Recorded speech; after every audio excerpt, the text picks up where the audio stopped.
Tuesday, September 30th marks the second week of the Friends Forever event in The Sims 4. So if you're keeping up with that, this is the start of a new week. This week has a few different rewards.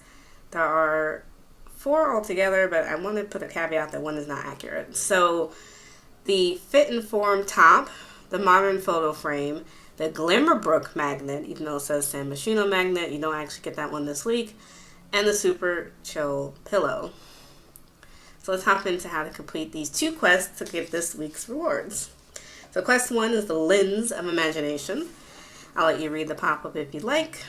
So the first part of it, you want to buy a camera. So you can get a camera from Build Buy mode. You can pick any one. There's a couple different levels depending on if you own some expansion packs or if you just have base game. I picked a more fancy camera for my sim to use. And then they want you to use the camera to take an imaginative photo of your stuffed animal. So you can use the same stuffed animal you bought the first time around if you did week's 1's quest. If not, you can buy a new stuffed animal. You click on the stuffed animal and take an imaginative photo. Then it asks you to buy a modern photo frame. So that's one of this week's rewards. So you need to claim the reward first and then go into build mode and buy the modern photo frame. Now this photo frame is actually different than photo frames we've gotten before because this is considered a digital frame. So you can actually click on the frame and add to your photo inventory and it will scroll through the pictures on different increments. So you can adjust the speed of the scrolling to 1, 3, 6, 12, or 24 sim hours. And then of course, depending on how many pictures you have, it'll scroll through it eventually. For this thing, I only had 1 picture, you know what I mean? But if you were to take like generational pictures or if you play legacy gameplay, I think this new photo frame is actually pretty cool. Then they want you to pick up the stuffed animal and put it in your inventory and travel to the park. So I picked the park in Ciudad in Narada because my sim family lives in Ervstad, which doesn't have a park conveniently located. So once you get to the park, you have to take another picture of your imaginary friends. So you have to take them out of your inventory, put them down, and then take a picture. Now, I do want to make the caveat that a child sim needs to do all these tasks for the quest to count, but children's sims can't actually gain the photography skill. I wish that was updated. I don't see why children can't obtain the photography skill. I think it's like a missed opportunity because the quest is asking me to take photos. It would be nice if once they age up from being a kid to being a bit older that they could actually do that, but I digress. So once you've completed that first quest, the Lens of Imagination, you'll get a couple of things unlocked, and then you wait a few seconds, you can unlock the second quest. So the second quest is called Shared Visions. This one's a little bit more intricate with a little bit more travel involved, so let's keep that in mind. Make sure your Sims have their needs up because they're going to travel to different lots. So you're going to pick up your imaginary friend again and put them back in the inventory. And then you're going to travel to Foundry Cove in Willow Creek. So Foundry Cove is not in a specific lot. It's actually a neighborhood in the lower right-hand corner of the Willow Creek map. So you can choose to land at any of those 5 lots or 4 lots and hang out there. And then they want you to view a tree. So it was a tree from another quest that we did before, the last in-game event. But you have to view the tree 6 times. So you find a tree in the upper right corner of the map once you landed in Foundry Cove, and then you view it 6 times.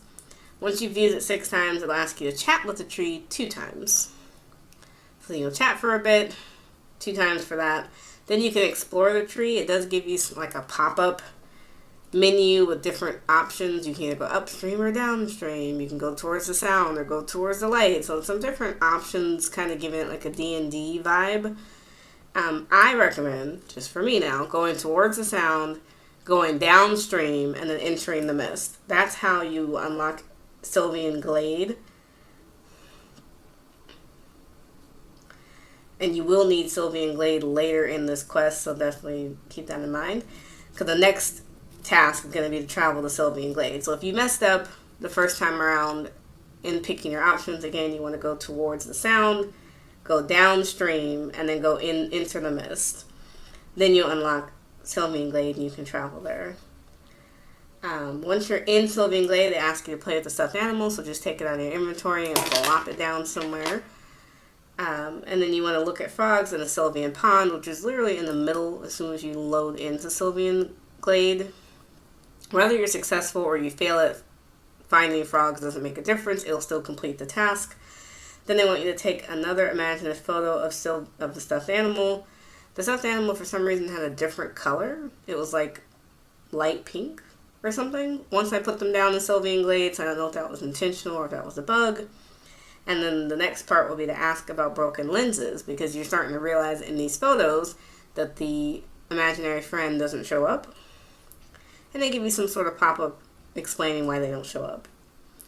And then the last task is to return home. And that will help you unlock the final pieces, which that's where I figured out that we weren't getting the San Myshuno magnet, but the Glimmerbrook magnet, because that was one of the things that was unlocked, and the pillow. So I'm going to pop into build buy mode just to show you the Glimmerbrook magnet. It doesn't 100% look like Glimmerbrook. To me, it looks like the secret entryway to get into Glimmerbrook. But, whatever. And then the top, which is a feminine top, and you can find this under everyday wear, under tops. It comes in a bunch of swatches. The swatches both affect the tank top and the little bandeau bra underneath. So I thought that was kind of cute, and it has some intricate, like, cross straps, like it's kind of intertwined on the back, which I thought was interesting. But overall, not a long week challenge. It took me maybe 15 minutes in game.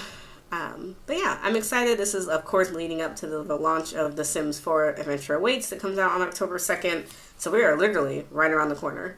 Let me know in the comments below, have you completed week 2?